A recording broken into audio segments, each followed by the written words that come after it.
कुणाच्या गाडीत हार आणि ट्रॉफी आहे त्यांनी ताबडतोब याकडे न्यायचं ट्रॉफी.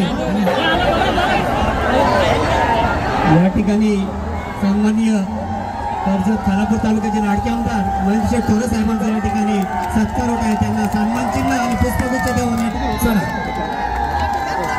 धन्यवाद साहेब. रायगड जिल्हा परिषदेचे समाज कल्याण सभापती जिल्हा परिषदेच्या सदस्य आदरणीय वर्षाताई गोरे दिसले यांचा या ठिकाणी सन्मान होत आहे.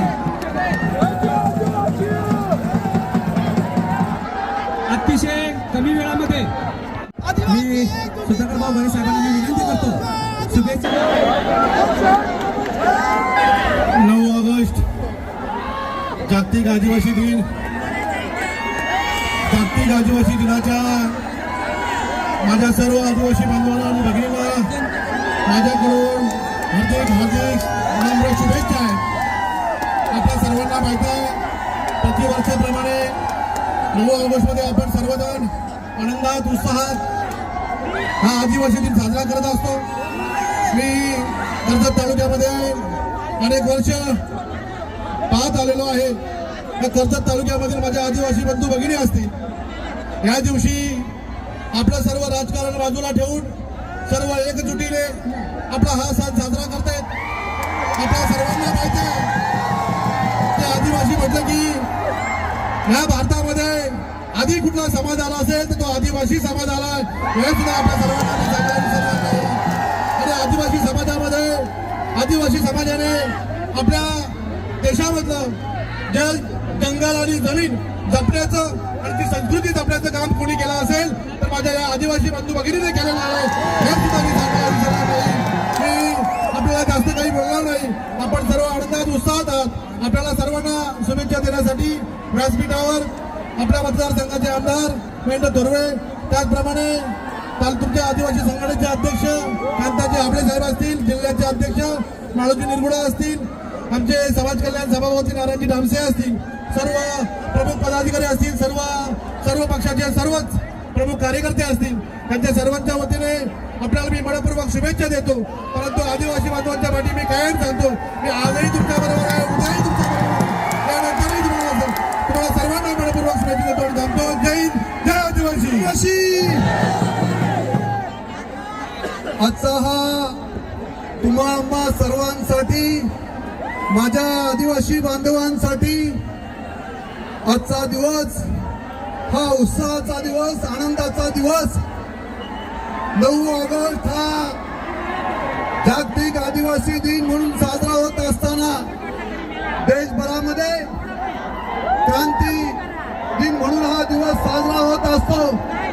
आज माझ्या कर्जत तालुक्यातील आदिवासी बांधव खऱ्या अर्थाने 9 ऑगस्टला क्रांती दिनाच्या निमित्ताने आणि आदिवासी दिनाच्या निमित्ताने एकत्र आलेला पाहून ही खऱ्या अर्थाने कर्जत तालुक्याची ताकद आहे, शक्ती आहे, आदिवासी बांधवांनी या ठिकाणी दाखवून दिलेला आहे.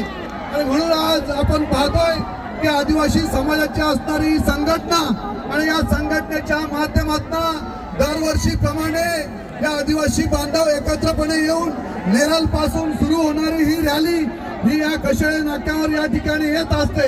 आणि या माध्यमातून एक समाज, एक संघ आहे हे दाखवण्याचं काम माझा आदिवासी समाज या ठिकाणी एकत्रपणे करत असतो. मित्रांनो, आपल्याला कल्पना आहे की या आदिवासी समाजाने या देशाला स्वातंत्र्य मिळवून देण्यासाठी अनेक क्रांतीवीर जन्माला घातलेले आहेत.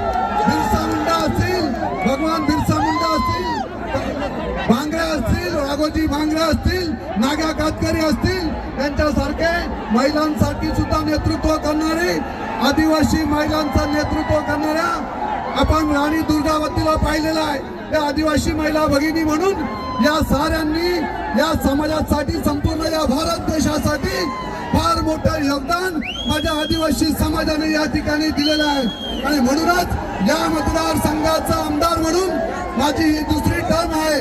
आणि या दुसऱ्या टर्म मध्ये माझा आदिवासी समाज या कर्जत तालुक्यामध्ये मोठ्या प्रमाणात आदिवासी समाज या ठिकाणी राहत असल्यामुळे कर्जतच्या या कशेळेच्या नाक्यावरच या ठिकाणी आदिवासी भवन आपण या ठिकाणी उभारलेलं आहे. आदिवासी समाजाला न्याय देण्यासाठी यासाठी या ठिकाणी आदिवासी ऐतिहासिक भवन या ठिकाणी उभारलं जातंय. हे खऱ्या अर्थाने माझा आदिवासी समाज एक संघ राहावा यासाठीच हे भवन, त्या भवनाच्या माध्यमातून पुढच्या वर्षी 9 ऑगस्टला आदिवासी जागतिक दिनाच्या निमित्ताने या भवनाचं भव्य दिव्य असं लोकार्पण सोहळा आपण या ठिकाणी संपन्न करू असं या ठिकाणी सगळ्या माझ्या आदिवासी समाजाला या ठिकाणी सांगतो. आज पुन्हा एकदा सगळ्यांना आदिवासी दिनाच्या मनपूर्वक शुभेच्छा देतो. या ठिकाणी माझ्या आदिवासी बांधवांनी एक प्रश्न या ठिकाणी उपस्थित केलेला आहे की कर्जत तालुक्यामध्ये जे प्रोजेक्ट या ठिकाणी आलेले आहेत, तो टाटा असेल, टोरंटो असेल, या सगळ्या प्रोजेक्ट मध्ये माझ्या आदिवासी बांधवांचा जोपर्यंत एकमुखाने निर्णय घेत नाही तोपर्यंत कोणत्याही प्रोजेक्टला या ठिकाणी परवानगी दिली जाणार नाही. मी आदिवासी बांधवांच्या ठामपणे पाठीशी उभा आहे. या निमित्ताने आपल्याला सांगतो, पुन्हा एकदा सगळ्यांना आजच्या आदिवासी दिनाच्या मनपूर्वक शुभेच्छा देतो आणि या ठिकाणी थांबतो. जय हिंद, जय आदिवासी.